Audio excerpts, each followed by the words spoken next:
кримсько-татарський митець, кераміст Рустем Скибін. Рустем Бей, селям алейкум. Алейкум селям. Алейкум. Вітаю. Рустем Бей, звісно, це дуже є очевидні речі, що геноцид кримськотатарського народу вплинув на всі сфери життя народу і має дуже погані наслідки. Ви, як представник саме культурного сектору, ви як людина з того покоління, яка вже збирає всю цю культуру по якимось окремим елементам, які вдалося зберегти.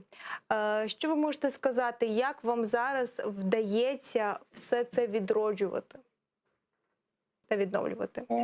Да, конечно же, кроме физического уничтожения нашего народа, в геноцид 1944 года очень сильно пострадала и сфера культуры.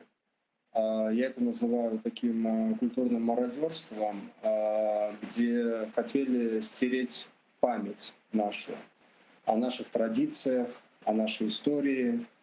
И после возвращения в Крым, крымских татар, на свою историческую родину, у нас появилась возможность непосредственно в Крыму, в том пространстве, в той атмосфере и всем вместе начинать возрождать, искать сами артефакты, нарратив, который сохранился благодаря нашим старикам, которые выжили и передавали нам.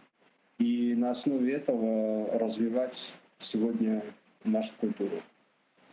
На вашу думку, як наразі вам, представникам культури, взагалі громадським діячам, вдається все ж таки зберегти та розвивати те, що залишилося після таких трагічних подій? В условиях вынужденного отъезда из Крыма. Да, ну я бы обратил внимание на то, что мы свободны, и эта свобода нам позволяет мобильно, легко коммуницировать с внешним миром.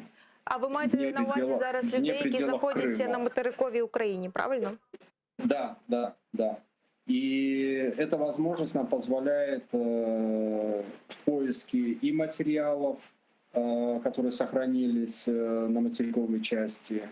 Это позволяет нам популяризировать и выносить это за рамки пределы Украины, территории, транслировать это на весь мир. И я считаю, что это одним из самых таких важных на сегодняшний день голосов, которые мы пользуемся и имеем эту возможность.